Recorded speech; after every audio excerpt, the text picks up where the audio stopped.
Do you like pain? Do you enjoy suffering?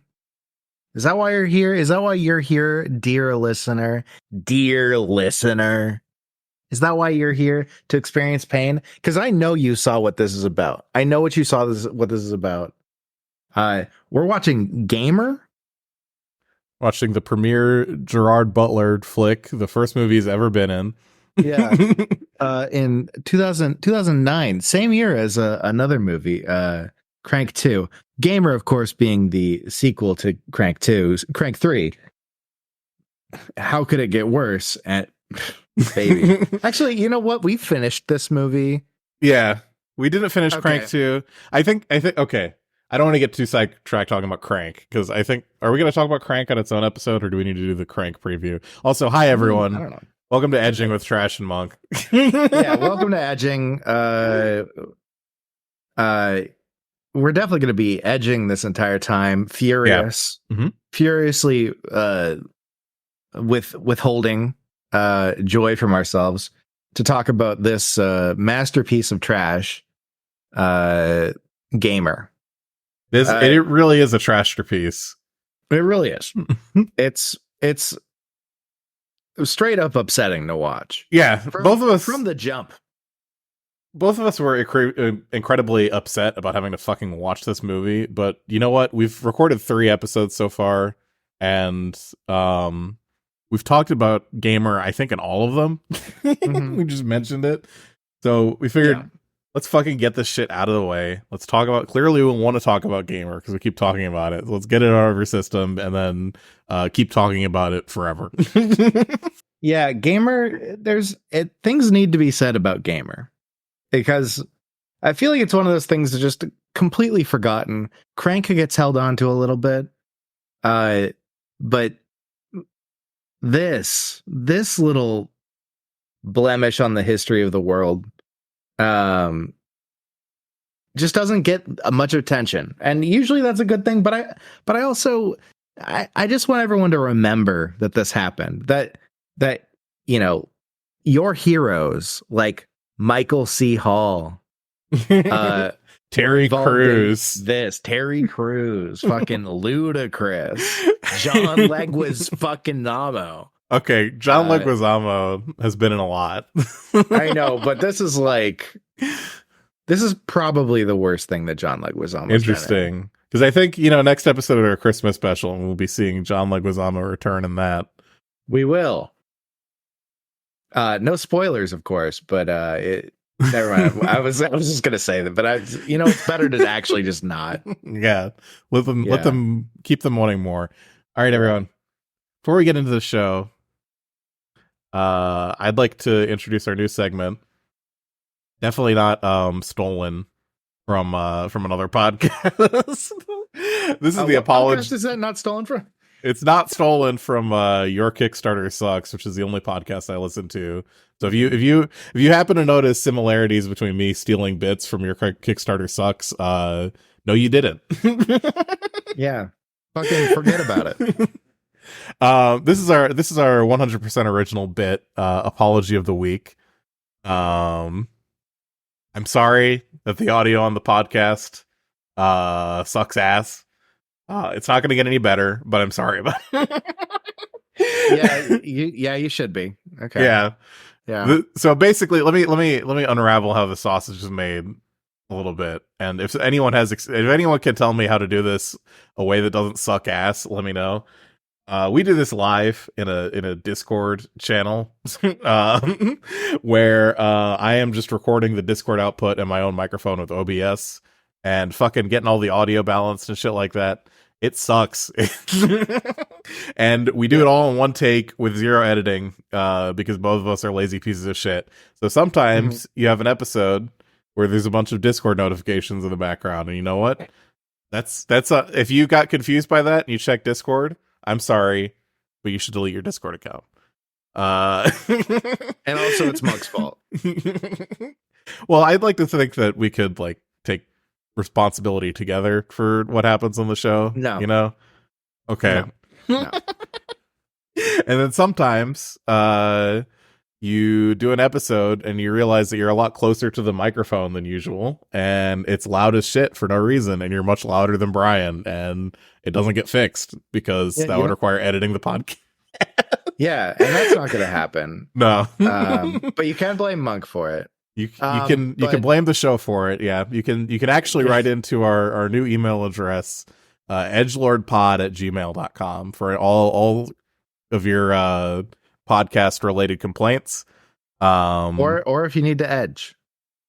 Please don't do that in our emails. Yeah. I'm trying to think of what I've done wrong so far, and I think I'm what just have a you perfect done? angel. Oh wait, no. Okay, so I am sorry for bringing up famed Nazi director Leni Riefenstahl. Yeah, can you apologize for calling me a enjoyment. Nazi on the podcast? I'm sorry for calling Monk an enjoyer of Nazi art. I mean, I'm gonna keep doing it, but I am sorry about it. Yeah. Let me bitch about how shitty my weekend has been for a little bit too, because this has been fucking go off. This has been like fucking.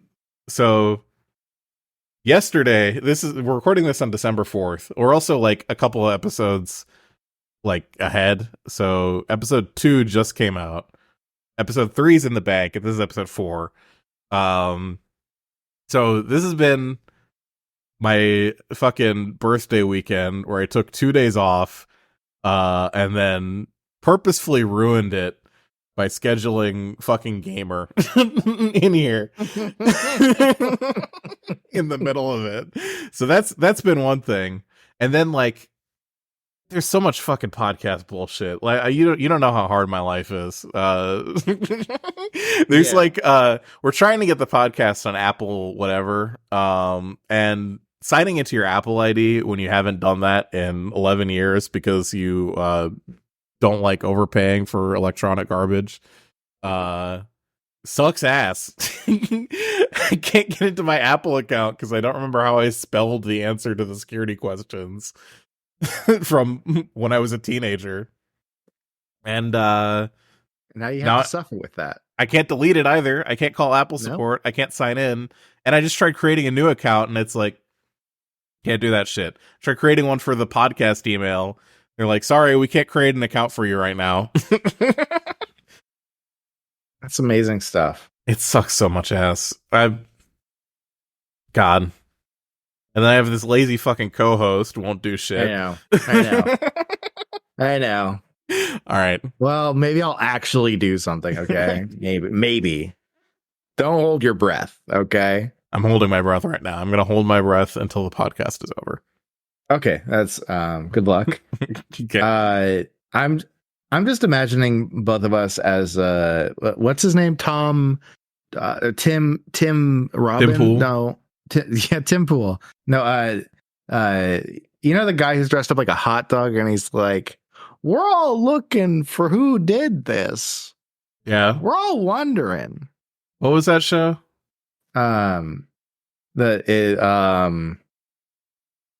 Fuck, I don't remember. It has one of those names that's like Nathan for You, where just like if you haven't like looked at it and repeated the name 5 times while staring at the word, you're not gonna remember it.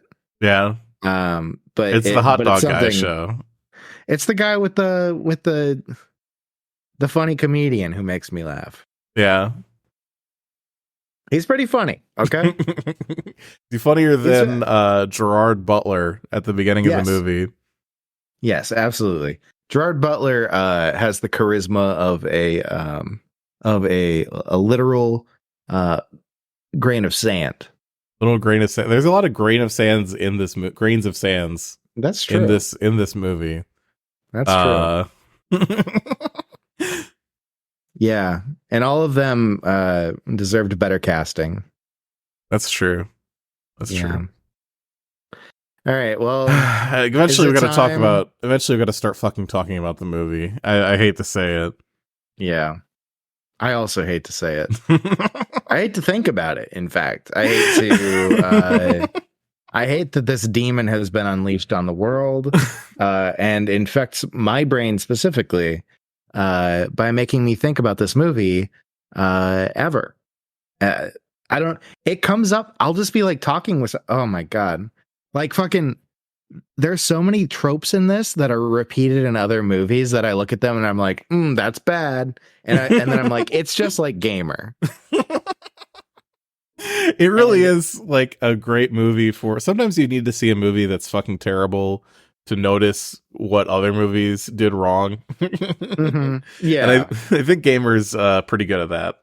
It really is. It's a perfect movie for watching to see what not to do in a movie. Yeah. Don't let's just get into it. Let's just get into it. Yeah. So hey, maybe use a Steadicam. That's all I'm saying, okay? You fucking dweebs. Actually, about that, let's. I just know we just said let's get into it, but so the reason, do you know why the movie is shot like that? Why it looks so bad? Wasn't it like a Cloverfield Fallout thing where everybody was really into Blair? No, this was too late for Blair Witch. Blair Witch. So there's a very specific thing they did in Crank 2 and this movie where literally they filmed the movie. They got like a handheld camera and they are on rollerblades and just fucking going around in circles around the action on rollerblades and just cutting like putting cuts every 2 seconds, because I'm sure 95% of that footage is just completely unusable, and all the footage that is vaguely usable is like fucking all over the place. It's so fucking, it looks so shit. It just looks bad. The worst. And they made it bad on purpose. Like, were they watching skateboarding videos and they're like, all right, we need that style. We need that style of somebody who's like, trying to make a dolly shot work without any fucking money except for owning a skateboard because they're a teenager. And they're like, yeah, you know what?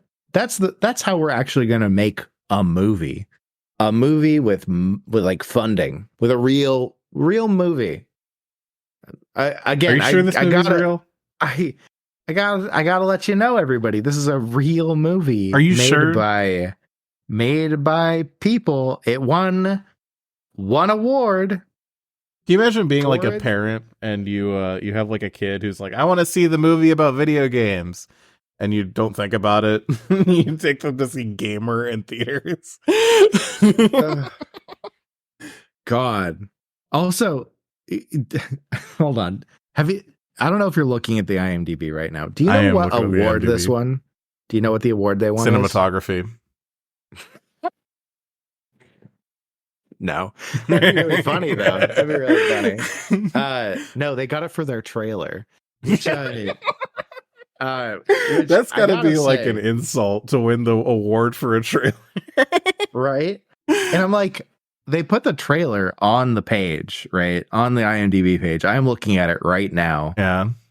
It's like all strobe effects and shit exploding. There's hardly anything happening in this trailer that will tell you what the movie is.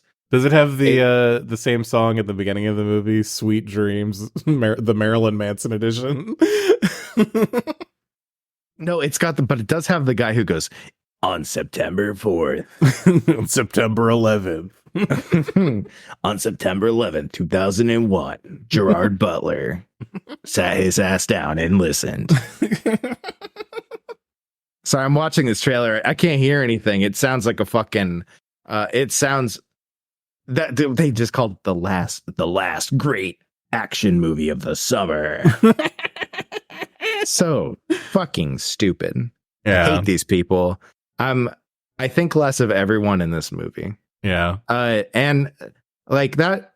And I love John Leguizamo. John Leguizamo is like, if I see him, my face lights up. Yeah. Right. And even this is like, Keith David was in this movie. I know. We got Keith David. We got Efren Ramirez. We got Pedro fucking self. Okay. I'm a big. I like Efren Ramirez. Okay. I think he's a very sweet lad. Okay. And I like that he can gender bend and be in movies like that. Okay. Big fan. Big fan of that. But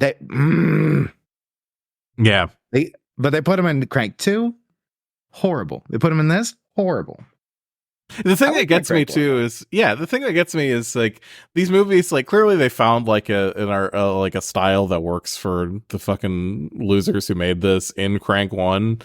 Because Crank 1, I am still a defender of Crank 1 because like it just didn't feel so fucking mean. Like there's so many shots in this movie where they're just being like Crank is pretty gross, but it never feels like it's like gross in a way that's like like look at this like F slur, you know?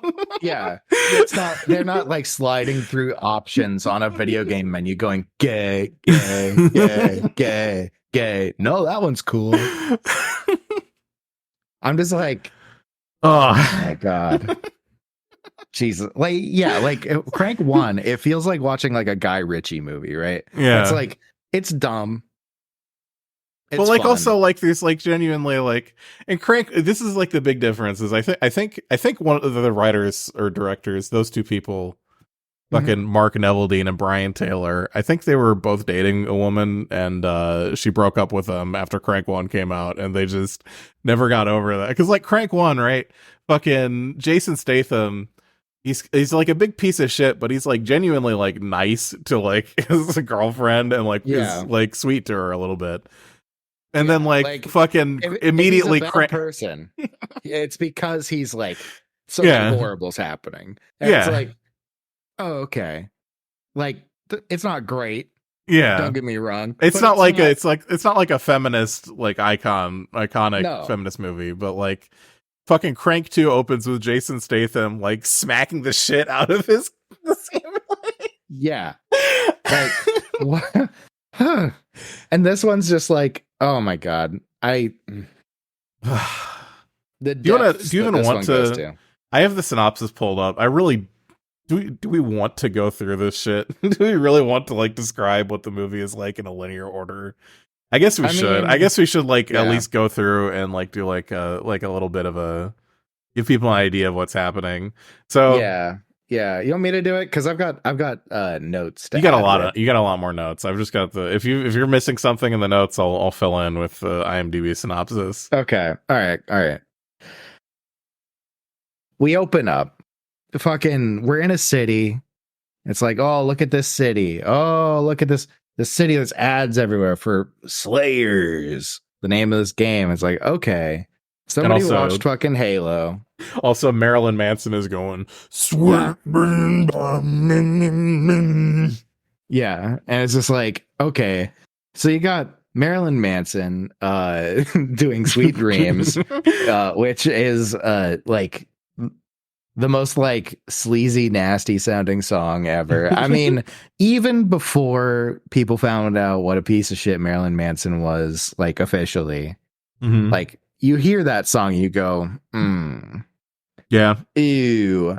And you know, hey, if you're trying to world build that like this is a gross world, sure. Fucking it's a little bit basic for that, but like, okay.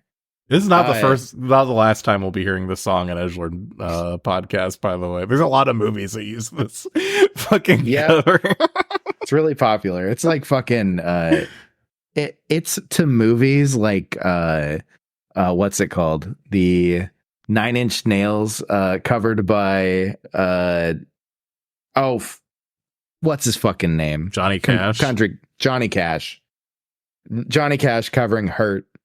Why would you insult Johnny Cash like that? Well, I'm saying it's like that to like middle-aged men, you know what I mean? Okay. Yeah. I don't agree, but okay. Well, I'm sorry, I'm right. But anyways. So we're flying through the city. It looks like shit. It's like, oh yeah, this place sucks. Everything's fucked up. Okay. And then we get to the fighting and it's like, oh yeah, we drop in and there's just people blasting. They're just blasting.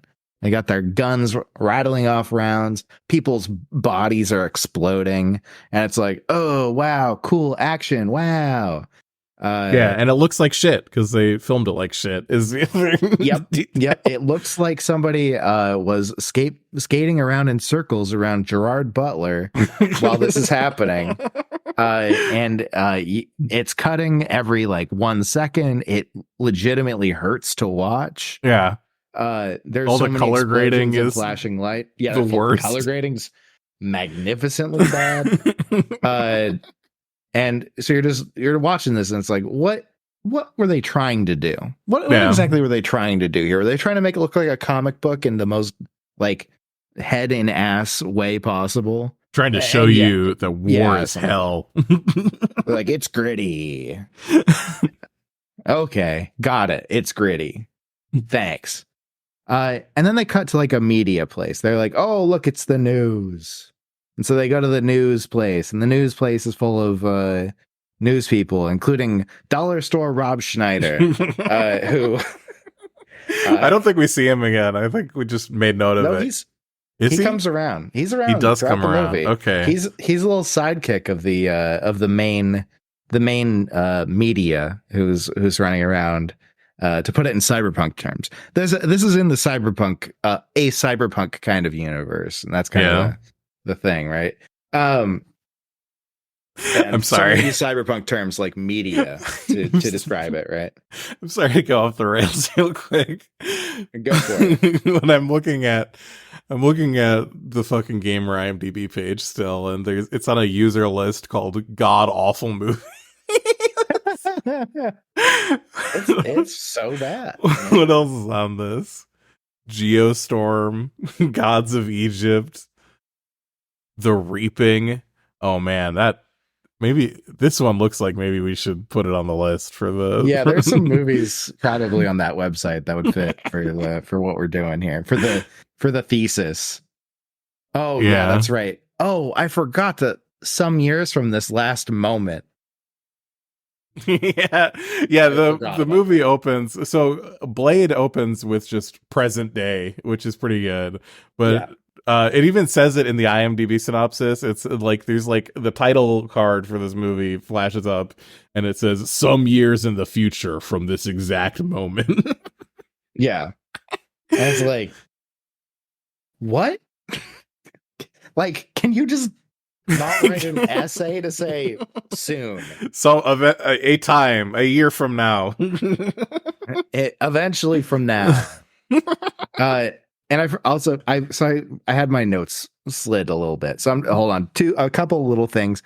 First off, they make a point to put ads on the pyramids. That's true. As some sort of like commentary on it. It's like, oh, nothing's holy in this world anymore. The worst shaky cam I've ever seen is my next note. The next note is in all caps, I hate this movie. Next note, teabagging. That's right, because somebody during the opening scene does the teabagging from like an FPS game over somebody's body after they frag them, which in this world means turned them into a pile of body parts. Yeah. And let's see. Then I said it's tech company time. Oh my God. And then I don't know why I took this note exactly, but somebody described something as cunt hair close. It's because I wrote gagging afterwards. That was I think that was like some sweaty guy who was talking to Gerard Butler. No. It was dollar store Rob Schneider. It was because so here's right before he talks about apologies, everyone. Right before he says Orientals. This movie's evil. They say the R word a lot. They say the slur that Brian said that I'm not going to repeat. That would be the F slur, everybody. Not I don't say the R slur. Oh no, the one you just said. Whatever. So let me fucking explain the premise of this real quick. My bad. So the premise of this fucking movie. So basically what's been happening is they have like this whole news. You really love the exposition device if someone goes on the news and talks about what's going on in the world as an exposition dump. There's this company that Dexter runs, Michael C. Hall, and they've done this thing to people's brains that lets you remote control them like a video game, right? And there's two games that he's made. The first one is like Second Life, essentially, where you someone gets, it's like Uber for for like being hypnotized.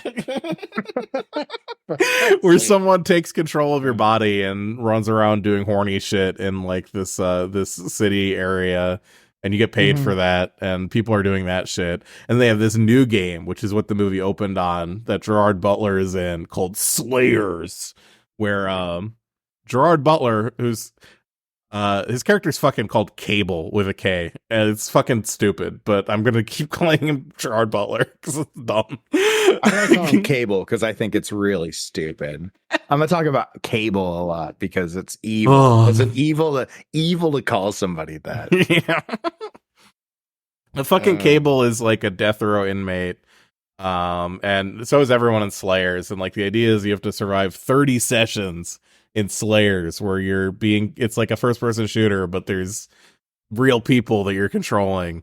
And you run around and act crazy for a bit. Yep. I don't really understand how the game works, because it just seems like people get in and they're just shooting each other and killing each other, and then eventually it's over, which I guess is how a lot of video games work. But it seems like there's some sort of objective that they're supposed to be fulfilling in each like session, and I have no fucking clue. They completely neglect to talk about it at all. They're not, like in the first one, they're like, get to the save point. It keeps like flashing on the screen. You get that in the first scene and never see it again. Yeah. You never see anything else like that. You just see like crosshairs flying around while this kid's like riding on Gerard Butler's back. This fucking 17-year-old kid, Simon. This is another fucking gross ass scene in the movie, is when we're introduced to Gerard Butler's player, who's like this 17-year-old kid in his fucking Nazi teenager bat cave. Where he has all these fangirls who are like flashing their tits to him on the internet and offering to give him money for control of Cable. Yeah. I like the first one shows up and is like, you keep piloting my boyfriend bad, because she's like supposed to be obsessed with Cable and think that they're like dating. Yeah. And it's like, okay, great, cool. Then the second one comes up and it's like, well, hold on, you're missing a detail from the first one where she says you're doing you're gonna get Cable killed before he fills me up with his, oh my god, I'm sorry, with his hot seed. She did say hot seed. Yes. She did say hot It's so seed. bad, everyone. Every possible decision they make in this movie is the worst decision anyone could ever make making any movie. And then the second woman, okay, the second woman comes on the screen and is like, I don't care about Cable, I want you. Theoretically doesn't know what this kid looks like, right? Also child, in theory, in the lore of the movie, right? And he's just like, I don't know. And he's like, what's that? And she's got like piercings in her face. And then she's like, I got some new ones. And she sticks her tongue out and it's just like 5,000 rings in it. And it's like that's supposed to be like shocking. It looks fucked up because there's like a lot going on there, but it's like, damn, it's just like upsetting to look at it, like this happening. Like, why are you doing this? And then the third one shows up and it's the twins. Yeah. And the twins are like, oh yeah, hey, you want to see our tits? Now, oh, you looked at our tits, now you should sell us Cable. Oh, not like television cable. Sorry, I need a little bit of levity because this movie is fucking atrocious. Yeah. Yeah, and he doesn't want to sell Cable. No, he does not. Is that when he starts going through the menu? I think I think he does some shit like that. Yeah, that's when he's looking at how gay all the options are for the game. He's like looking at different bullet types. He's like gay, gay, gay, gay. This one's gay. That's gay. It's gay. This one's cool. So stupid. Okay. This is also when fucking Chris Ludacris Bridges shows up, right? Oh yeah, that's right. We get to meet Ludacris Bridges as humans. Yeah. And that's a thing. Humans happens. That actually earlier too in the studio they get hacked and they're like, "That's bullshit," and it's like, "Oh, it's Ludacris." He's going, "Break the conditioning." He's like Alex Jones. He's like, "Break the conditioning." They're putting chemicals in the water that are making Gerard Butler gay. They're making all the skins in the video game gay. They're really gaying it up with a gay bomb. Yeah, I mean, not to jump ahead, but they literally do describe a gay bomb at the end of the movie. Oh my god! Like, I'm not even a joke. Not even a joke. That's in the movie. That's text. That's text, baby. Oh God. Okay. Next. Okay. So Ludacris Bridges essentially is he's hacking into Simon's mainframe in order to pitch him on something. He's got this mod for the game where this 17-year-old incel little kid can fucking talk to Gerard Butler. Yeah. And he's called walkietalkie.exe or whatever. Yeah. It's just a .exe file. Yeah. The kid downloads it, of course. he no questions, downloads it. Yeah, fucking also I forgot to mention this. I know this text is so thick, everybody. It's so thick with like shit, okay? Yeah. So I'm gonna be it is like someone shat in a book and then slammed the cover shut. Yeah, and it kind of like got in between all of the pages. So back in the journalism zone, right? Dexter, sorry, what's his name? Fucking Castle, excuse me. Not Dexter, Castle, played by Michael C. Hall. Yes, Michael C. Hall is hanging out, trying to dom the journalist he's talking to, and talks about how like which society is real, mine or the real society. What? I did forget they literally do say the words "we live in a society." Yeah. Yes. Like if this movie was a parody, it'd be funny. If this had anything going on that made me think it was a parody, it could be funny, right? Yeah. But also, like, they would probably have to not shoot it bad on purpose. Yeah, they'd have to like shoot it good and like get a writer who doesn't hate everybody in the entire world that doesn't look like him. And with more on that later. Yeah, just ultimately they need to make a better movie, and then maybe it could be funny. Yeah. So if this was a whole different movie, then it might be good.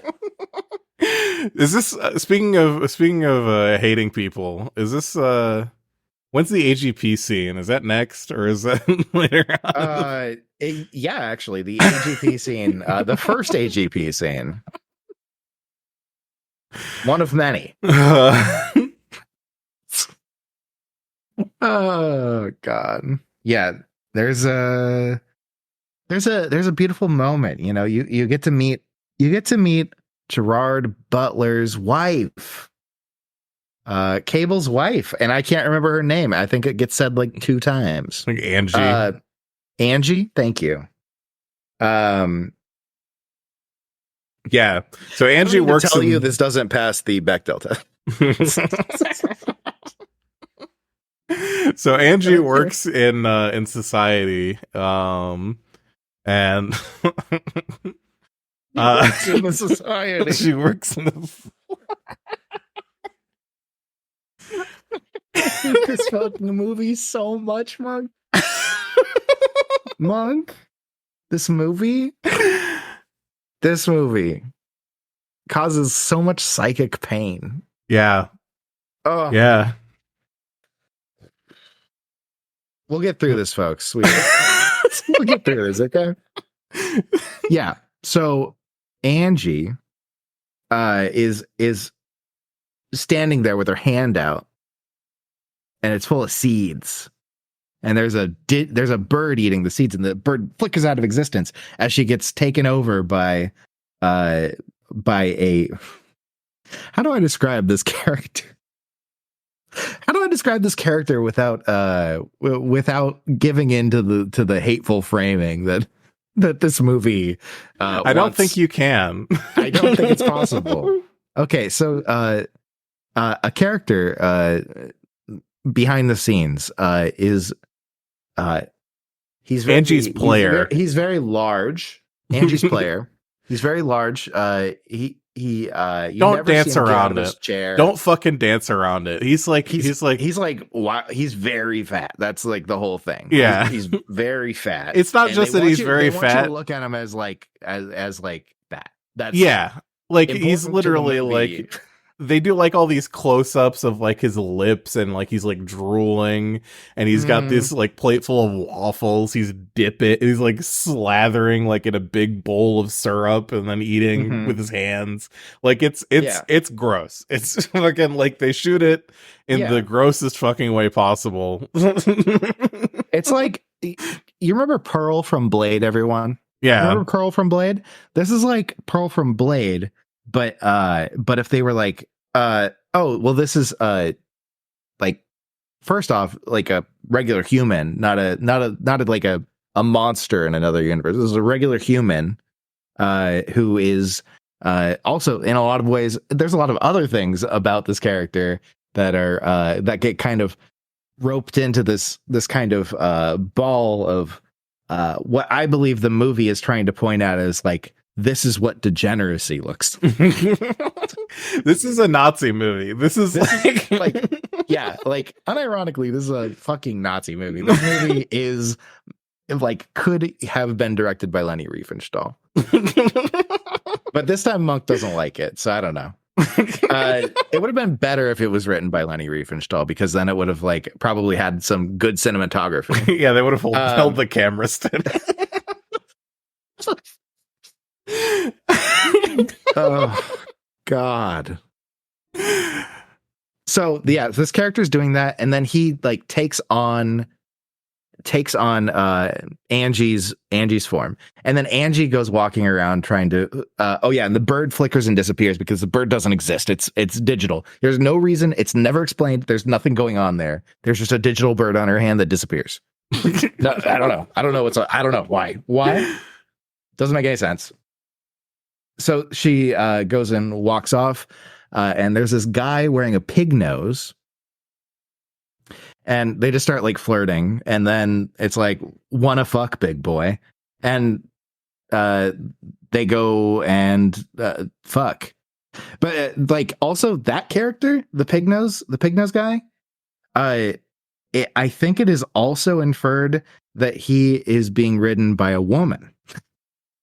And so you have these two characters that are like textually trans being portrayed as like disgusting perverts. And that's the entire thing. That's the whole reason that they're there. It really is like everybody. Yeah. Oh. Yeah. And this is the first of a few scenes. Like yeah, this happens a couple times. So buckle up, everyone. So my head is literally in my hands right now. I want you to know that, everybody. I'm suffering with you. Yeah. Hopefully you're suffering with me, because if you're not suffering with this, what's wrong with you? For real. Oh. Okay. All right. Shake it out. Shake it off. Shake it off. Shake it off. Taylor Swift. Okay. Shake it off. All right. So then we do another fucking. I think we do another fight scene after this, and it's boring as hell. You can't Yeah. see what's happening. It looks like shit. Gerard Butler is running, and there's like things happening. That's the whole. It's like 15 minutes of that. It's that they have the connection now, so the kid can talk to Cable. Yeah. So they use it as like an extended like exposition, basically, so they can just like talk about things. But the pace at which they talk about things throughout the scene is so slow, and the scene is like so loud. It just feels really weird and fucked up. Like, it's not fun. it's upsetting. It really is. And it's like this kid being like, oh yeah, and like the kid like takes control of his body and makes him do like the wave. He's like, isn't that sick? As bullets are flying by, he's like, fuck you, kid. You're trying to get me killed? Yeah. Well, you know, maybe the seed wanter was right. Maybe. You know? Maybe he wants to keep all his seed for himself. God. Let's see. Where do we go next? Well, like hold on, before we move on, there's like the one piece of plot relevant detail that's in this that's in this fucking scene is like Cable's talking to fucking Simon and goes like, you have to let me, there's lag when you control me, you have to let me be free and then I will win the game for you. And that's like the only this whole fucking scene to have that one conversation, and the rest of it is just bullshit that's not fun to watch or interesting at all. Yeah, it like hurts your eyes to look at a little bit. And like, I feel like it might seem like I'm being hyperbolous when I say that it hurts to watch this. No, if you think we're lying, you should fucking watch the movie and figure it out. I think you shouldn't watch the movie, but call our fucking bluff, and then you'll see. And if you pay anybody to watch this movie, I hate you. Yeah. Steal the movie. Yeah, please do not pay for this movie. Okay? If you pay for this movie, you're a bad person. Ugh. Okay. All right. Okay. Oh, I forgot. That's right. Simon's sister. I forgot to bring up Simon's sister. Simon's sister calls and is like, go to college. He's like, you want to make out? He doesn't say that, does he? He does say that. Oh my God. And then she calls him the Arsler and then says that he smells like Jeffrey Dahmer. This movie's so dense with shit, with bad. Nothing. It's like this. None of this like advances plot. None of it really builds a character other than just being like, yeah, Simon's a piece of shit. But you get that from everything else in the scene already. You don't need more things being like, yeah, Simon's a piece of shit. He's playing video games. He's like, especially because Simon ends up being one of the like hero characters in the movie. And it's like, oh, Simon's such a piece of shit, but he's one of the heroes. Yeah. Fucking. What even fucking happens next? What happens after that battle? I think there's a bunch of bullshit where like his daughter's in custody and his wife's trying to fucking get his daughter back or some shit. His wife is like trying to get his daughter back or their daughter back, excuse me. And I'm sorry. The movie's turning me into a Nazi and I'm referring to a child as Gerard Butler's property. Yeah. The movie is frames everything as in the worst way possible. So if we start saying awful things, blame the movie, please. This time it's the movie's fault. The other times it was our fault. Yeah. Yeah. Let's see. Fucking what God, everything fucking sucks. Oh yeah, is this when we meet Hackman? Who the fuck is Hackman? Harry Crews.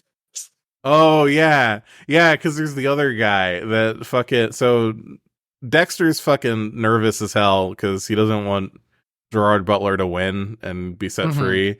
So he's got a man on the inside who sings the song from the Avengers 2 trailer. I thought that was supposed to be a Pinocchio reference, wasn't it? Yeah, it was also a Pinocchio reference in the Avengers 2 trailer. Oh, got it. Yeah, so like he's singing "There Ain't No Strings on Me," and he's got no brain implants. He's got no nanics, which is what they fucking call basically the way the tech works is there's nanobots in your brain that take over your brain, and they have an IP address. Yeah, they're cells, but it's basically nanobots. They're like it's bio Yeah, nano bio cells thing. And then nanics.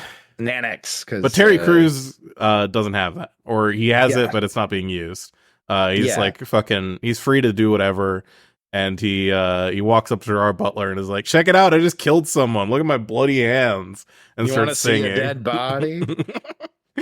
But I don't think there's any scenario where someone can walk up to you in a locker room and say, "Do you want to see a dead body?" It's like leading to anywhere good, but No, Gerard I Butler's don't chill think with so. it. Yeah, he seems okay.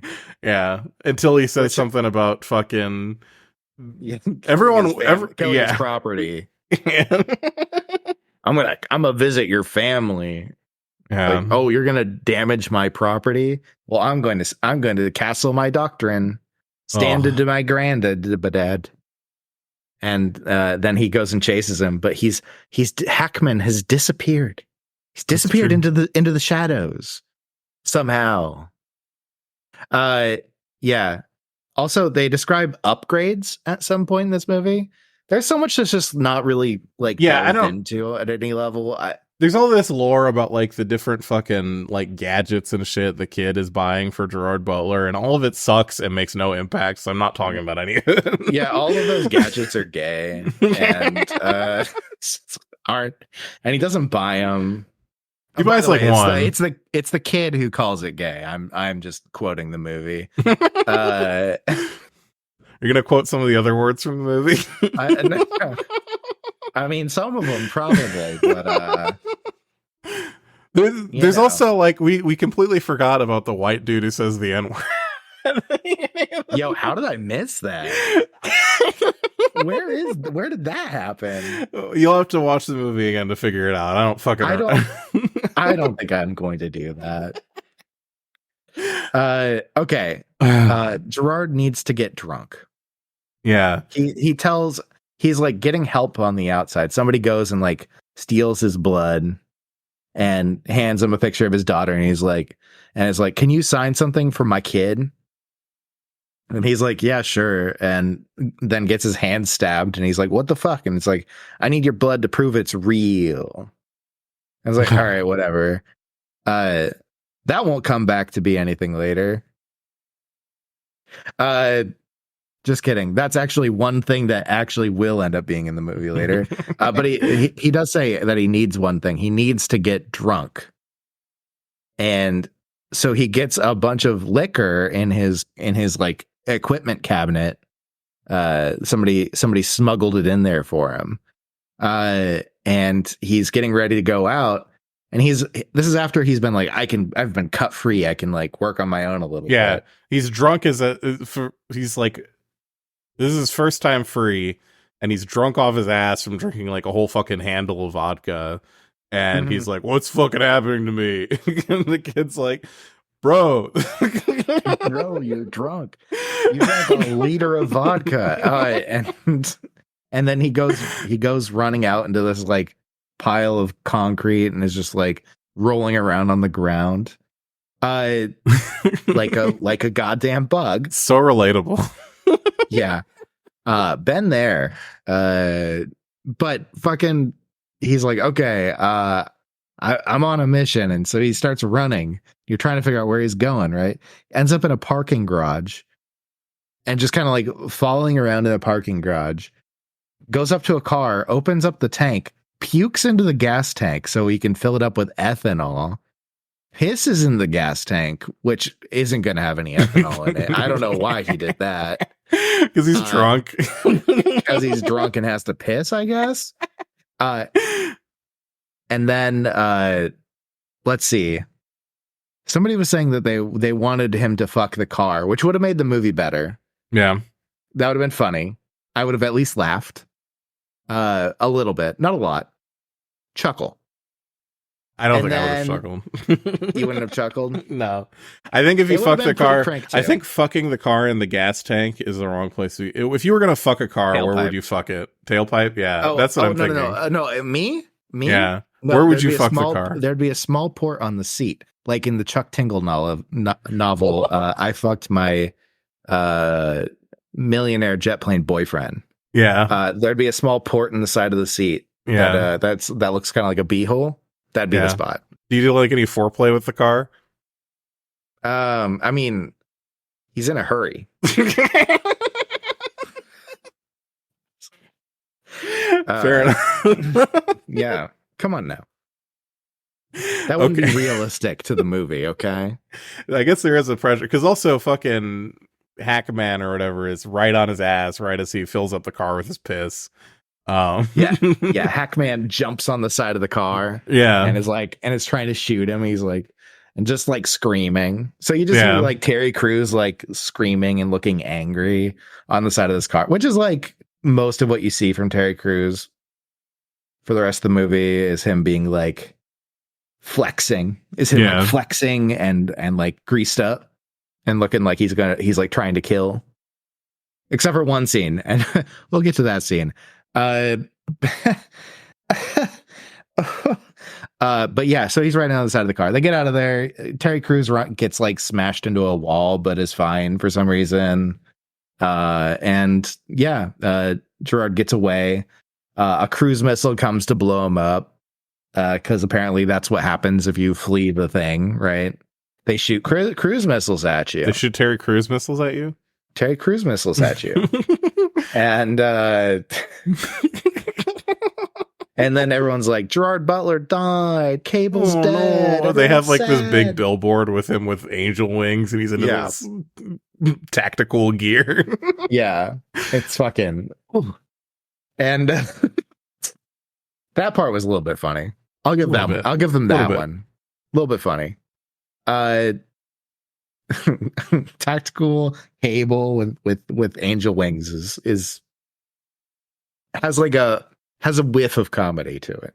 A small whiff. Yeah. But it turns out he's not dead. Dun dun dun. Let's see. What's next? So he gets picked up by some like the person who was like the guard in the prison that was helping him out. Yeah. He's like, I recognize your voice. And she's like, fucking, you should come with me now before you get captured by a bunch of goons. Yeah. And they start running around. They're acting crazy. They're like, they go meet up with like the rest of the group of humans. We're really kind of rocketing through this. There is like a substantial portion of the runtime of this movie that is literally just he's running around and acting crazy. It just happens so much. It does. It really does. There's a lot of filler, I think is what we would call that. A lot of filler in this movie. They really rely on their B-roll because the plot is thin. It's thin and thick. It's thin. They do a lot of characterization, and that characterization sucks. And that's it. You know, they're like, oh, how can we characterize this character? I don't know. Get him to call video games gay. How about you get his sister to call him Jeffrey Dahmer? How do we get this this woman to seem like a damsel in distress? Well, let's make it so that she has to have weird sex with people for work. Okay. Okay. What about the media people? What about the journalists? Why don't we have a nice movie for a change? Why don't we put something nice in the movie for once? Why don't we put something nice in the movie? I would like to see a nice movie. Well, the next movie is not very nice. It's not very nice. Yeah, that's true. No spoilers. I'm not going to spoil it. No, I know. I'm telling the audience. Oh, no spoiler. Yeah. Don't spoil it for each other if you know. If you know, shut up. Let's see. Okay, so where are we? Oh yeah, so he gets like set up with them, and they like break off his connection with the thing by like bioengineering his brain a little bit, Everybody's just bioengineering their brains a little bit all the time. It's weird. Yeah. Um, This is when we learned that like he was being controlled when he. So the reason he was in death row is because he killed his war that's buddy. right. And it was being controlled by Michael C. Hall when that happened because they were both in the Yep. pilot program for getting your brain replaced with robots. Yep. They're like, oh, we're going to turn you into a killing machine. Yep. But you are already a killing machine. But we're going to make it so we can control you. Yep. With Michael C. Never mind. I'm not telling you that. Not yet. You don't get to know that yet, okay, audience? Wait. Yeah. So he fucking shows up in the society area and he's looking for Angie. And there's another extended scene of like her being like fucking controlled remotely. And then what was the guy's name? I really, really hate that I'm gonna have to say the guy's name, right? Where's the fucking Do you want me to say it for you? Yeah, also because I can't see it in the synopsis. It's not in the synopsis. Wait, she's at the bug bar called Thorax, and there's just a bunch of everyone's eating bugs for some reason. And she gets a mealworm in her like cocktail she's drinking. She's drinking it, and then she sees a guy, and he comes over, and he's got like I don't know what's wrong with his fucking face. You know, he's got his lips all fucked up. I don't know if that was supposed to be on purpose or if he was just supposed to be a sneering weirdo. But like, both make sense because this character gets introduced as cover your ears if you're real quick. 3, 2, 1. Rick Rape is the name of the character. Can't we have something nice in the movie? Can we have a nice thing in the movie? Please. Can this guy just be named like, I don't know, just Rick? Richard? Ricky? You really had to call him that? Oh, you fucking monsters.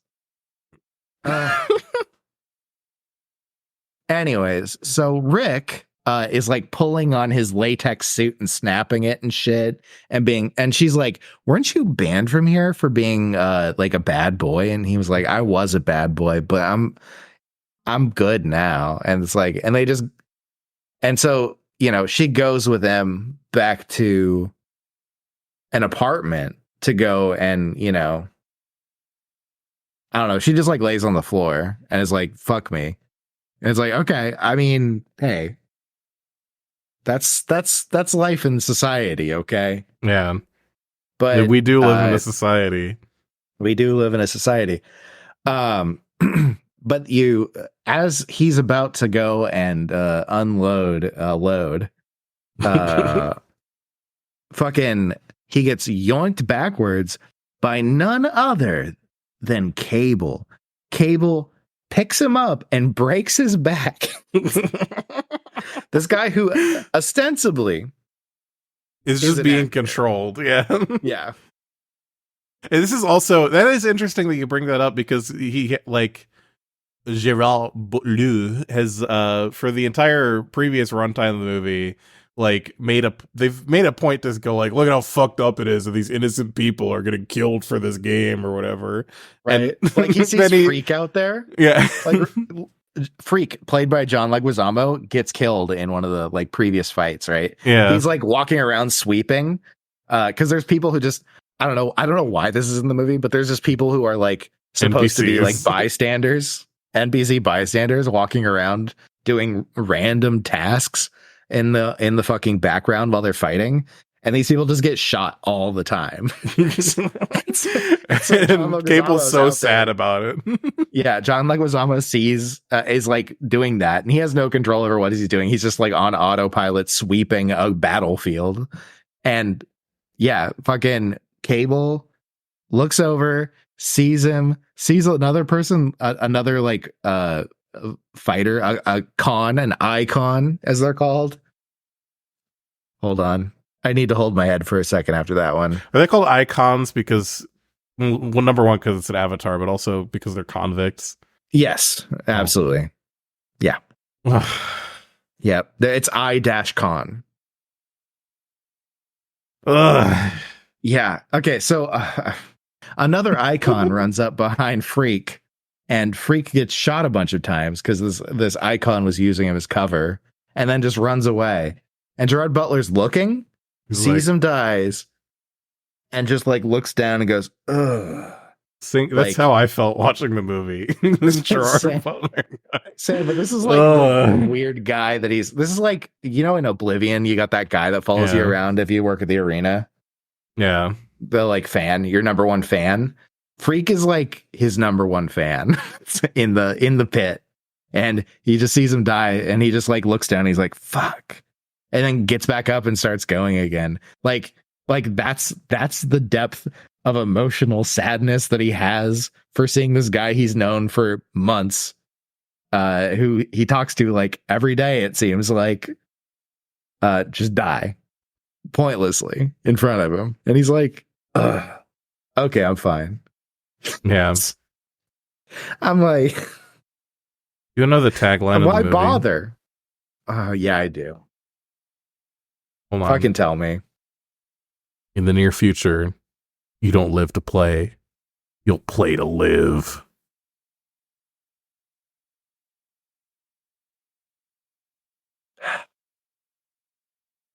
Also, the IMDb trivia page says the film takes place in 2034 and was originally called Citizen Game in screening tests.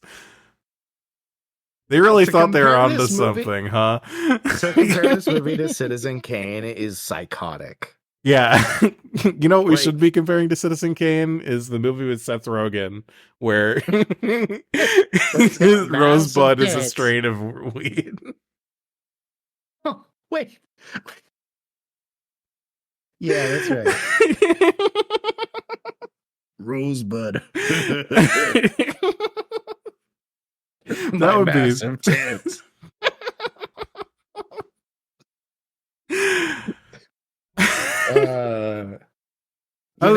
Can we start a change.com, change.org, excuse me, a change.gov petition? Change.ru.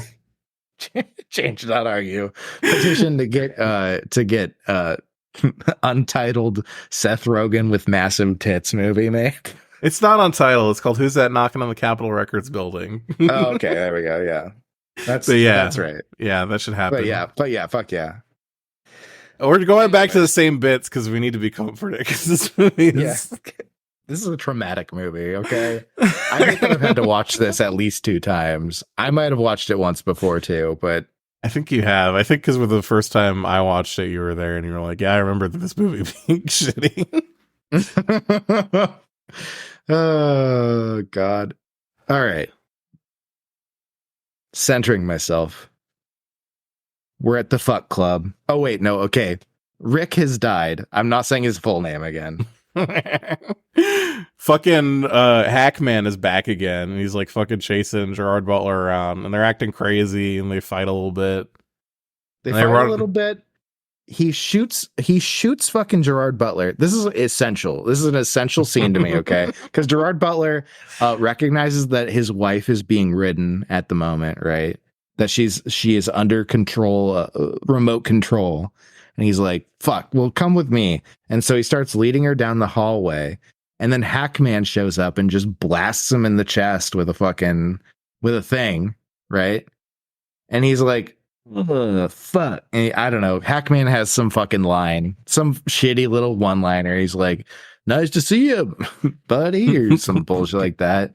And then he gets blasted into a room with like all sorts of fetish shit happening in it. And it's like, okay. So you just want to be like, you just want to show as much shit as you can. Got it. Understood.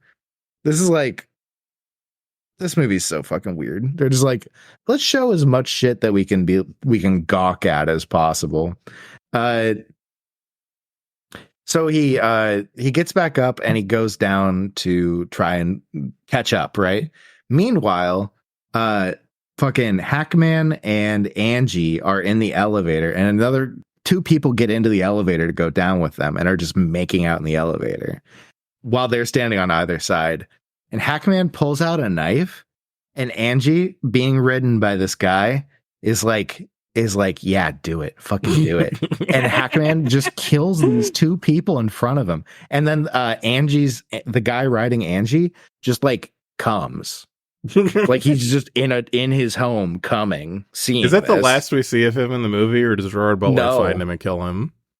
No, he doesn't get killed. He continues to exist as far as I know. Well, what does he do? He just gets like investigated by the fucking castle people. Castle people show up at the door and he's like, "What are you doing here?" After he's like, he wakes up in a pile of his own cum, surrounded by waffles and he like opens cheesy poofs, and it's like knee deep in cum. He opens like the door to his apartment and it all comes sloshing out, just like a fucking flood. And okay, so that's happening, and the whole time fucking the guy taking control of Angie's like, I want to fuck Gerard Butler too. I want to fuck everyone. And it's like, Jesus fucking stop. Jeez, stop. And they end up Gerard Butler is at the bottom of the elevator, so when the door opens, Gerard just like beats the shit out of Hackman. He really takes a punishment in the movie too. Like he comes back from a lot, because in the last scene they literally like, while he's holding onto the car, he gets fucking like, the car's going like 30-40 miles an hour and gets plowed into a big concrete beam, and he's just like fucking fine. And he gets shot in the foot, and that's he comes back. He comes back in like an hour. It's like, oh yeah, I'm ready to smoke fools like you on the b-ball court. Hold on, we're not there yet. How are we not at the end of the fucking movie? I know. I'm losing my mind. So they're you got Cable and Angie running through the town, and Cable's like, we got to find a place to go. And then the guy controlling Angie's like, rave. We're going to the rave. And so they run to the rave. Shit's wild in there. We get to see somebody. My eagle eyes caught somebody. I made Monk pause. I was like, "Is that?" Yeah, Efren Ramirez, our favorite actor, plays Pedro in Napoleon Dynamite, and also plays another character I cannot remember the name of in Crank and Crank 2. Mm-hmm. And so he's there as a DJ in the movie for about 2 seconds. That's true. But I needed to pause to be like, look, because that's just who I am. The right kind of role to have in this movie, where you were there for 2 seconds and you don't get the chance to say anything horrible. No chance to say a slur or anything. Frankly, blessed. So he's DJing, and then a bunch of people come in who are from Castle, who just like shoot up the party. And it's like, okay, that's great. Okay. They run through to the other side. They get help from the journalist and get vamoosed out of there. End up back at the like, oh yeah, and the journalist opens the car door, and then she has like Oompa Loompas in the back of the car. Swear to God, these people have like hair helmets on that look like Oompa Loompas from the original fucking movies. You know, the original what's it called? Charlie and Chocolate Factory. And which is just like, why? There's so many whys in this movie, you know? And then they drive off. They go to the shelter where all the humans people are hanging out. Yeah. They get some more fucking exposition about bullshit happening, and they make the vaccine for the nanobots out of their blood. Yeah, it's like, oh, we can deactivate the things. Cool. Let's see. Meanwhile, the gamer Simon is getting the screws put on him by Keith David, who we hadn't seen before in the movie, who just suddenly shows up. Yeah, and they talk about nut butter. They talk about nut butter for no reason at all. They just talk about it. I think it's a callback to the beginning of the movie where they see he's like making a sandwich and it's got this weird green peanut butter, and we learned it's pistachio butter, and it's apparently awesome. I mean, I'm sure it's great, but also I don't want to try it after watching this movie. I think this movie has ruined the concept of pistachio butter for me. I think this movie's just ruined everything. Bad. It just nothing in this movie is good. Nope. I'm so sad to see Keith David in this because I love Keith David. I love Keith David too. Is fantastic. It's like, oh yeah, fucking what's it? He's in both of the Pitch Black and what's it called? Chronicles what's of the Riddick. Other one? Chronicles of Riddick, yeah. And he's great in both of those. Love him. He's great in Rick and Morty. He's great in Mass Effect. He is great. He is great in all of these things. He's great as a voice actor. Like Keith David is a treasure. Sullied by this movie. Much like Gerard Butler's wife. Oh my god, I'm not. Okay. Also, Keith David is listed in the movie as Agent Keith, which I really appreciate. They put very little effort into his naming. I don't think anyone actually called him that during the movie. No. Yeah. No. Let's see. Oh yeah. Okay. I guess we're at the end of the movie now, right? I think so. I think there's some big fucking bullshit that happens, but it doesn't. They like go into the apartments and they're like fucking running around, acting crazy, and then eventually, I don't know. I disassociated until Cable ends up in fucking because his daughter. Yeah, Dexter has his daughter. Yeah, Dexter. That's right. We find out Dexter has his daughter. That he's the one who adopted. Yeah, nameless daughter of Gerard Butler. Maybe she has a name. I don't know. I wouldn't. I couldn't investigating this. Yeah. They took the time to name Rick. You know, please tell me they gave the child a name. I have not seen any name for her. Is it Sandra? Might be Sandra. I don't think it's Sandra. Yeah, because Sandra is the fucking lady who needs his blood or whatever. Okay. Is this? She doesn't have a name. She's named. I don't know. They probably name her something awful if she did have. They name her like fuckhead McGillicuddy or whatever. It might be Delia. I'm seeing a Delia here that I think would have been a child at the time this movie was made. So maybe that. I don't know. Can you imagine being a kid that was in this movie? Can you imagine like? Yeah. Wait. Oh no. Dog. Did you find something? Did you find something? What did you find? Drop it. Drop it. So the names of the two guys in Humans being Ludacris and Aaron Yu. Mm-hmm. Do you have any idea what the names of these characters are in the Ludacris and Aaron Yu?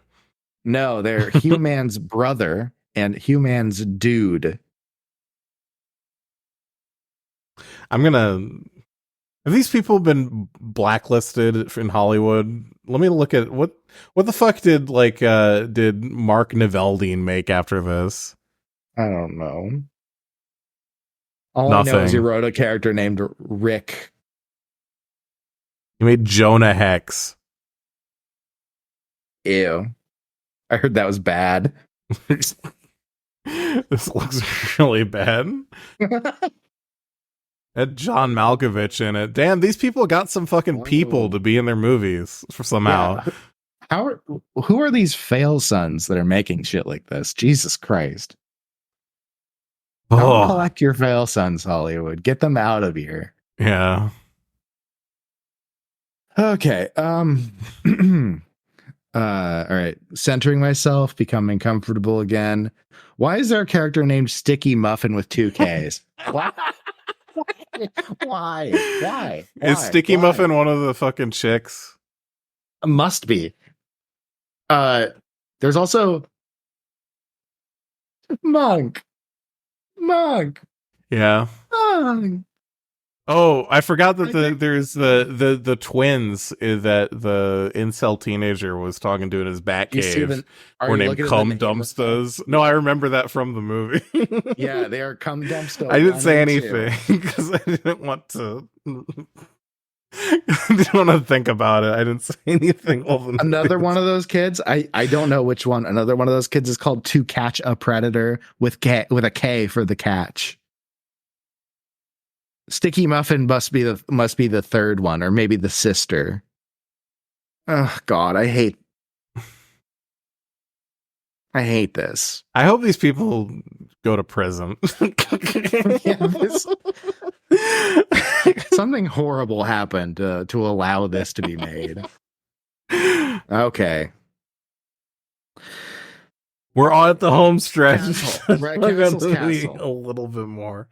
So this Castle's Castle. Yeah. When we were watching this, we were talking about how the scene where he meets Castle, if they didn't shoot it bad on purpose. By the way, we stopped talking about it because we would be talking about it literally every 5 seconds if we were. But the entire movie also, like, it never stopped looking like shit. It's always shot in that same way. The color grading's always atrocious. It's the worst. So, but if they didn't shoot it bad on purpose, and if it wasn't a different movie, the next fight scene might maybe be a little bit interesting because it's got Michael C. Hall and he's like dancing around and there's this jazz song playing and he's mind controlling like a million people who are attacking Gerard Butler. It's kind of sick. It's fun. It's literally fun. He's having a nice time. We're having a nice time. You have Michael C. Hall singing a song, doing a little dance. Yeah. A dance that looks kind of puppety. Yeah. And then he makes all these people attack and they're all really bad. They're all like, they're all goons. So they get beat up immediately. Yeah. Gerard does some really like nasty kills. He like drops people on their head and shit like that. And it's not like grotesque. Right. Yeah. It still looks like dog shit. The rest of the movie. It doesn't look good. The lighting's terrible. But it's there, Yeah. And in the meantime, you find out that the Humans headquarters has been attacked. And so Ludacris, excuse me, Human's brother and Human's dude have been murked. And you see it on video while this fight's going on. And I'm thinking this is the moment that this entire movie has been built around. This is the scene that somebody came up with and they were like, okay, now we can build out from here. Because this is like the nexus of like fun and enjoyment in this movie. Yeah. It gets bad again in about 2 seconds. But this like moment is fine. Yeah, it's not worth fine. Watching the movie for if you're thinking about it. Not even remotely. But yeah, probably not even worth looking up that scene on YouTube. Not really. No, not really worth going out of the way. But you know what? After being fucking like waterboarded for an hour, it feels nice. We had been complaining for like 10 minutes at this point about the movie not being over. So this was a breath of fresh air. Okay. Oh God, I saw another note I had and I really want to go back to it. What's your fucking note? When they were introducing Society as a program and they were like showing it, they had like a slowed down version of You and Me Baby Ain't Nothing But Mammals by the Bloodhound Gang. And then when Angie came to life, it just went back to regular speed and they were just showing a bunch of people being like sexy and like naked, like getting in like a rollerblading accident, like bleeding all over the place, and just laughing about it. Yeah, it was. The music choices for this movie are like evil. Yeah. I'm kind of surprised that we didn't have Butterfly by Crazy Town show up in this movie. I feel like it really should have been in here. Oh my god, I gotta look up and see what movies that song has been in. Yeah, true. It feels like It feels like spiritually someone connected should to have this been movie. someone's butterfly sugar baby. Yeah. Like in a club, you would just hear that playing or something like that. Anyways, sorry to bring us back to that, but I just had to complain about Bloodhound Gang being in this movie Mm-hmm. and used kind of poorly also Mm-hmm. on top of everything else. So they have the fight scene. The fight scene's great. And then Michael C. Hall's like, well, don't make any mistakes now. Don't kill me. We can go talk about some stuff. Come with me. And literally takes Cable, Gerard Butler, to the basketball court, which is just right next to this. There's a big basketball Well, court. they have to walk through the space room to get to the basketball court. Oh, sorry. They have to walk through the space room to get to the basketball court. And so they get to the basketball court. And all of a sudden, like a feed starts going out to everyone because the reporter and one of the humans people has connected things to make that happen somehow. Don't question it too much. They hacked it together. They're like, oh, we got connection. Yeah, it's We so can funny. read Cable's eyes now. The whole world. Yeah. They did some bullshit. It's so funny too, because like he fights Hackman again, and I think Hackman just eats it for good this time. It's like a bullshit fight too. All the Hackman fights are kind of bullshit, but this is the worst of them. Yeah. Well, I mean, he goes out onto the court, and Hackman is playing with a basketball. Mm-hmm. He's like playing with a basketball. He's literally like very much like I smoke jokers like you on the basketball court. Like it felt like that was supposed to be in there because that was like a meme around the time. Otherwise, why in the fuck is it at a basketball court? There's no reason for this to be a basketball court. I don't get why. I don't get it. Why would they do this? This makes no sense. It's upsetting as craft, just to be like, well, we've decided to take it to the basketball, take it to the court. Mm-hmm. Why? I'm asking why over and over again this entire movie, right? So then Hackman sneaks up behind Cable while he's talking with Castle, Michael C. Hall, and like tries to stab him with a knife that just seems to come out of nowhere because he's wearing like athletic gear. Yeah. And they get into a little fight. And Cable snaps his neck twice. Yeah, I forgot about that. He like literally just goes like one way and then the other way, like after like letting him like rest for a little bit. Like, oh, the first one didn't take. I snapped his neck once, and then it only brought him to his knees, so I snapped his neck again. Yeah. Who wrote this? Why? Well, my favorite part about this whole scene is like after he kills fucking Hackman, he goes and he tries to kill Dexter, and he's got the knife to his throat, but he can't kill him. And Dexter's like, "Oh yeah, remember how you got the vaccine for the Nanics? Well, we just undid that." And it's like, cool. So the scene where they got rid of it, this is just like, what the fuck was the point?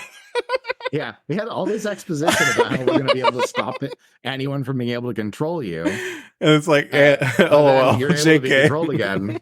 We pushed notification. We pushed an update that made it so I can control you again. Nana neener nana. Fucking put your head in doo doo. Nana boo boo, and fucking. Michael C. Hall is like, I got brain implants myself, but mine send out signals instead of receiving them. They'll just walk around and do whatever and act crazy. I'm a transmitter. I can just make everyone fucking do whatever I want. And also I can hit everyone with the gay bomb. By which I mean that he has the power to send out particulates into the air, or at least that's what he's saying, to be able to control the entire world. That's the whole game. That's the real game for Castle Industries. Is world domination using Mhm. the weird brain nano cell virus bot thing to go and control everyone's brains, and they won't even know it. They'll be voting how he likes without even knowing it.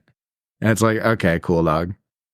So they end up having the fight, and fucking Simon is sitting in his little goon cave and is like, oh, life's bad. I can't play game anymore because I was cheating. But his screen comes back up and he sees that he's inside of a fucking Cable again. He's like, oh, I've got Cable control again. So he sees that Cable can't make the knife hit the guy. And he's like, well, maybe I can. He tries it and almost succeeds, but not quite. Not quite. So finally, in a genius Gerard Butler maneuver, he says, hey man, think about stabbing this knife into your heart, Michael C. Hall. And Michael C. Hall's like, what? But then he starts thinking about it and transmitting that to fucking Cable, and then Cable can do it. Because he literally And right before that he says, "You think it, or I think it, you do it," and then that's how he defeats him: is don't think about purple elephants. Yeah, and it's like, all right, fine, game over. Yeah. Fucking game over. I guess the movie had to end somehow, and I you know what? It sucks ass, but at least the movie ended. Oh, I forgot. They also tried to make him kill his own kid. Yeah. Who was also supposed to be Michael C. Hall's kid. Why can't something nice happen in the movie? Right? Yeah. Fucking. Also, the fucking at the end there, this like Michael C. Hall's bleeding on the ground, and the guys that are sitting in the bleachers just like start walking away, and he's like, and then fucking Cable looks over and he goes, "Hey, wait, turn it off." It doesn't matter to you, and they're like, "Yeah, I guess it doesn't," and they turn it off. Fuck it. And they just turn it off, and then they leave, and the movie's over. And that's Gamer. That's Gamer, everybody. Yeah. I'm sorry. One of the most hateful movies I've ever seen. Yeah. Yeah. God, I don't know. I don't know. If you made this movie, I'd like to talk to you about your life and what made you make these choices, and if you've healed, and if you haven't healed, how you should jump off a bridge. Yeah. I need you to stop making things. It looks like they did, so yeah. Let's see, what movies do we have for... I think this might have been their last movie. It was either this or Crank 2. No, because they made Jonah Hex. Oh no! And then one of them made movies after that, but fucking Brian Taylor kept making movies, but Mark Neveldine did not. That it's funny you say that because I'm seeing something. Oh no! I see something, Monk. I see something. What? I see something. What? Mark Neveldine is in production. No. For the Olympians. What the fuck movie is that? I have no idea. Hey, look at this picture from Mark Neveldine's IMDb of him doing the fucking roller skate thing. I saw it already, yeah. Fucking awful. Like, oh yeah. Looks like a fucking douchebag. Yeah. Just like full douchebag.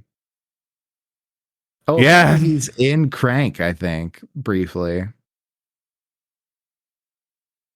Movies, wow. The Vatican tapes. What the fuck is this? This man has 3 children.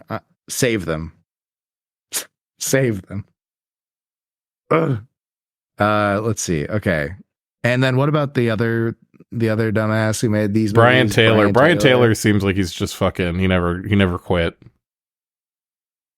Yep. Yeah. Brave New World, Happy. I don't know either of these TV shows. That's good. Let's see. Anything upcoming? We got Hellboy, The Crooked Man. Oh no. He's directing. Okay. So that's going to be a movie to miss. There's no way that's not going to be a movie to miss. Yeah. I need to lay down. Do we have anything else for the show? Think about my. It's like fucking 1:30 in the morning. Think about my life. I mean, it is, but I know secret knowledge. I'm just saying. Somebody just woke up. Listen, I had a little nap. Just a little nap. A little 5-hour nap at the end of the day. A little tiny nap. Yeah. Okay, so Jonah Hex is Jonah Hex about a fucking. Sorry, I'm just deep diving these people because I hate them. I know this is like. Can you find their home address real quick? I know this is a paranormal fucking investigation, isn't it? They have fucking Michael Fassbender and Jonah Hex and John Malkovich and Will Arnett. They have Josh Brolin. Like a serious actor, Josh Brolin, playing a really. Oh no! I'm watching this trailer right now. This is horrible.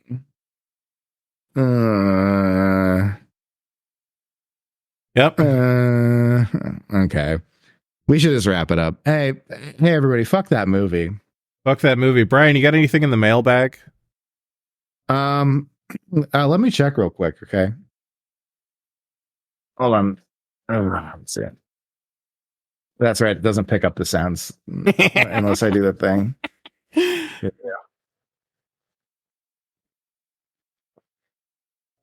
Yeah, I got something in the mailbag right now. It seems to be a cease and desist letter from the Seth Rogen estate.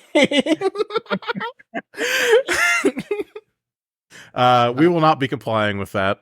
No, of course not. We will be making this movie. Only we'll just only CG. We'll just CG Seth it. Yeah, it'll be CG Seth. That's legal right now, right? AI generated. That's what they've been. That's what they've been doing. That's what they've been working on in Hollywood, right? That's true. Yeah, that's true. Brian, I have a letter. Oh yeah, what's that? What you got? I thought I had a letter. I don't have a letter. I have a letter. I have a letter. It's a letter letting me know that my monthly payment for my fucking emergency room bill from the beginning of the year is past due. That's the only letter I've gotten lately. I'm like, cool, awesome. I forgot about that. Oh, sad. Well, yeah, hey, dear listeners, if you'd like to write sending us some letters, you can send it to you can send them to, I think it's edgelordpodcast@gmail.com or it's edgelordpod@gmail.com is the email address. Or you can find me on Twitter and you can send me a psychotic DM. I would love to get one of those. Been a while. Yeah, I don't really get many DMs on Twitter. So yeah, if you want to send one on Twitter, I'll go and make sure that my DMs are open. Actually, you know what? I don't think you can send DMs on Twitter anymore unless you give Elon Musk money. I think you have to be mutuals before you can send DMs. That's it's evil. In fact, I would go ahead and say that. I don't know if you know this, everybody. Elon Musk is a bad man. Nope. He's a genius. Stopped. What are you talking about? Have you made a company? What's your company? Huh? Yeah, I've got a company. It's called This Dick. That's true.